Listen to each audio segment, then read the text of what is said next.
We are Stephen and Jill. Together, we've been buying and reselling land since the 90s. Our data-centric approach leaves our buyers asking, how can you sell it so cheap? Here on the Land Academy Show, We answer that and more. Steve and Jill here. Hello. Welcome to the Land Academy Show, entertaining land investment talk. I'm Stephen Jack Butella. And I'm Jill DeWitt, broadcasting from sweet Phoenix area, Arizona. I don't know what to call it anymore. Paradise Valley. I know. I don't like that. Why? Because it's just, it's a little personal. Oh, I see. If you really want to know. Well, I guess it's not. Thanks. Cat's out. Yeah, I don't think that's cool. I'm like, let's just say, we'd say Southern California. So I see. See, I don't have a Southern Arizona. I don't know what to call it. Central Arizona. Oh, okay. See, then that sounds kind of weird too. Yeah. So we'll get there. Okay. Today, Jill and I talk about the career path, the Land Academy career path mindset, and how different the entire group is after the 3 weeks that we've been through together. Mm-hmm. It's kind of a continuation of yesterday. Yeah, and good, because I have some notes of things that I forgot to say yesterday. Before we get into it, though, let's take a question posted by one of our members on the Land Academy, the landinvestors.com online community. It's free. And if you're already a Land Academy member, please join us on Discord. If I didn't know us any better, I would say we're like hungover or something really bad, and we're not. No. We're just like kind of just out of sorts. And so I apologize. And thank you for your patience. I really appreciate that. Chuck wrote, "Good evening. Day 1 as a Land Academy member. Many days as a lurker. Going through my video chapters. Question came to mind. I was listening to the website chapter. Seems to me that building a website targeted to sellers is very different objective than a website targeted to buyers. Psychology and such. Would it make sense, given that the digital side of things is so cheap, just to create one presence for buyers and one for sellers? Anybody think this makes sense?" I like this question. I know this is comes up often when people join in, and I have an answer if you want me to go first or you want to go first. You can solo answer this question. I can. We did that in the past. Totally thought that made sense. We no longer feel that way because the purpose of the website is A, sell property, right?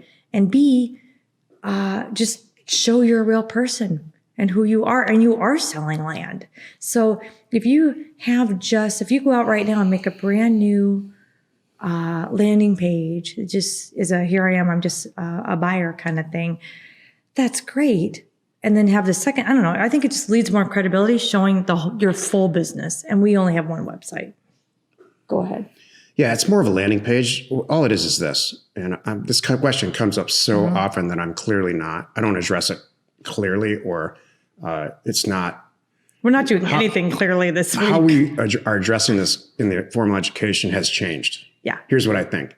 You need a landing page that shows some basic information, because when property owners get your letters, they need to look up. Mm-hmm. And so, one website will do it. Yeah, one landing page. I would, with maybe, contact us. Okay, you're saying the opposite. No, one landing page with maybe a contact us, and that's it. You do not need two websites. Okay. I don't think. So where would the landing page is going to be like land.com/content. Where would you direct them? Because if they're going to go to your website, they're going to the website. Yeah, that's what a landing page is. Okay. A landing page is a tiny little website where people can look you up, get some basic information, maybe see a picture of you and your dog. I know what a landing page is. Oh, how are you going to direct them there and not direct them to your whole website as a whole? Yeah, well, we're confusing, respectfully, Jill. You're confusing the definition of a landing page and a website. And my definition of a landing page is that it's a one-page website. So if it's websites then. landisawesome.com, and that's what's on your offer letter, and that's the name of your company, then you're done. Okay, where's my selling site? I don't have a sell side site anymore, because I'm buying really nice property and listing it with real estate agents and doing all kinds of stuff. Oh, what if I'm selling it myself though? Then I would, then you're going to have to probably figure that out, but you have a lot of time for that. See, the whole point is Go to take the chapters, and that's what this episode is about. Take it step by step by step by step. Today sounds like a day where mom and dad disagree. Yes, it is. Okay. Are you done with your thing? And I'm going to finish mine. Sure. Okay. Here's mine. Our land selling site is Landstay, LANDSTAY.com. I don't care who goes there, whether you're a buyer or a seller. They all see what I do. And at the top, there's going to be a menu thing to join the Platinum Buyers Club. And there's a place to post property if you want to sell it. All on Landstay. I'm not going to direct them to a page that redirects to something, whatever. It's Landstay. So if you find me, if you get a letter or an offer from me and it directs you to Landstay, great. You're going to see all the other land I bought right around you. I don't really care. All you need to know is that I'm legit, and that's why you're going there. I also have a page, some of my offers that say Buwit, BUWIT.com. That's like our whole holding company thing. I use that on offers as well. And guess what happens? You go to Buwit, you kind of have a landing page that tells you everything that we do. And guess what? From there, you can click to all my other sites, even offers to owners, Land Academy, House Academy, everything's on there. It's so transparent. So that's what I want the person to know today. This is the meat of the show, by the way. Oh, It's all good. oh, why are you jumping in on there? Okay. We just didn't start the topic, but it's okay. All right. I was finishing up the whole page thing here. Okay. So, all right. Today's topic, career path mindset and how different this group is after 3 weeks. This is the meat of the show. At the beginning of career path, we all met, all of us, and it was just, and I understand people are excited. Most of the people in career path, as I mentioned yesterday, come from other programs or with a bunch of experience in buying and selling land already. And so they're real interested in everybody's got something that they want to address, and some people are brand new. And so they want to address this thing that they have in their head that they think is going to make them take their career to the place that they want it to go. And while we did address it, and we do address it continually, after 3 weeks of going from A to B to C now, and then next week we're going to go to D, everybody's like, oh, it's a one big whole process thing where we get all this stuff. And that thing that I wanted to address that I was so concerned about, oh, I see it fits in that big 10-week process of all these steps. And now I don't care about it as much. Right. Bottlenecks. Everybody calls it, lately with me in the consulting, they call it a bottleneck. They're like, my bottleneck is hiring. My bottleneck is systems. My bottleneck is keeping track of everything, staying organized, whatever it is. And they all come out at week one like, I just want to talk about that. I just want to talk about that. I've got everything else. Like it's consulting. You're right. Which we do, which is a part of career path, by the way. And we do talk about that. But I'm having to kind of chill out, everybody. We're going to get there. It's building blocks. You got to kind of start here. And even for both career paths, we've done 2 now. We've done 1. We're on week 4 this week, or is this week 3? I can't remember. No, this is week 3. This is week 3 with the second group that we did yesterday.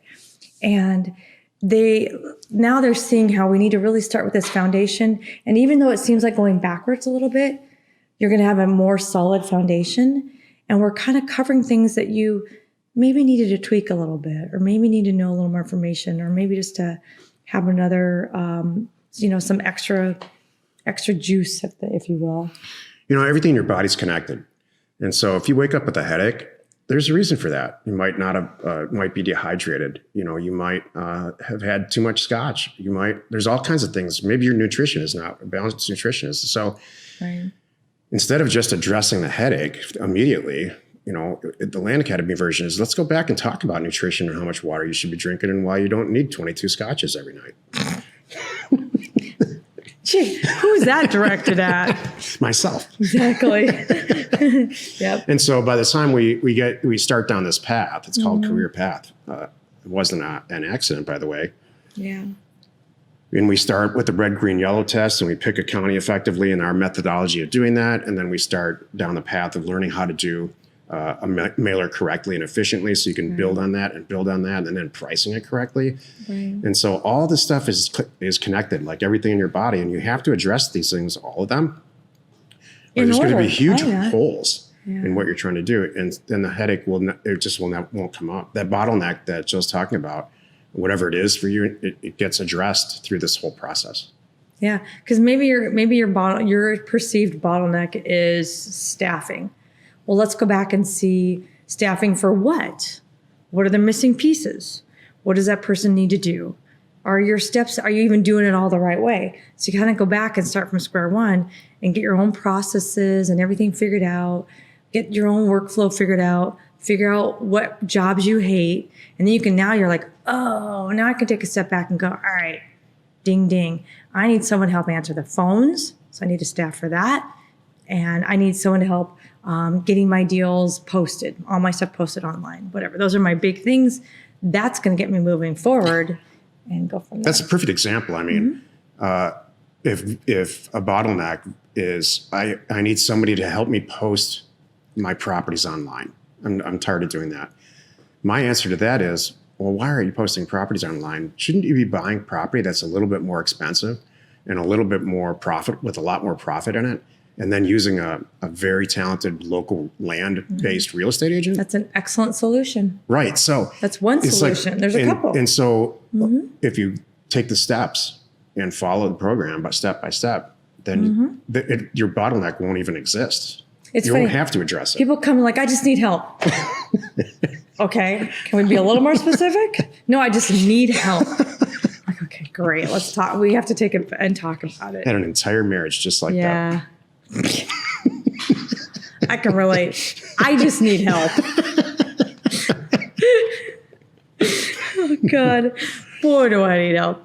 Happy you could join us today. 5 days a week, you can find us right here on the Land Academy Show. Tomorrow, the episode is called, it's Jack Thursday. And the show is called The Drama of Scraping the Internet for Accurate Pricing. You are not alone in your real estate ambition. There's a lot of scraping drama all over social media right now. Word is out, you have to scrape. Hold on a moment, you don't. However, you can. It's a good thing. Yes, we do it. We can help you. But there's stuff that happens. And I know you're going to talk all about that. Yeah, and then you have to do a new workaround. A lot of hours of research and experience scraping and finding solutions around it and all of that. It's a big deal. There's lawsuits. The trade commission's involved. There's a lot of oversight about whether or not it should ever exist or not, or is it open source? Who owns it? If I scrape, Facebook for 1 billion users or whoever's on there and get their information, is that okay? Is that open source even or not? Right. Who owns that data? Exactly. If you need access to any sort of ownership or property details, including owner phone numbers and FEMA flood map overlays, check out parcelfact.com or neighborscoop.com. Created by investors, that's us, for investors like you. We're Steve and Jill. Information and inspiration to buy undervalued property. We hope you find our content valuable and we appreciate your support. If you have not already, please check out our channel and hit the subscribe button. And your comments and suggestions help us to create the content you're here for. Hitting the like button helps to support our channel's algorithm and gauge your interest for future shows.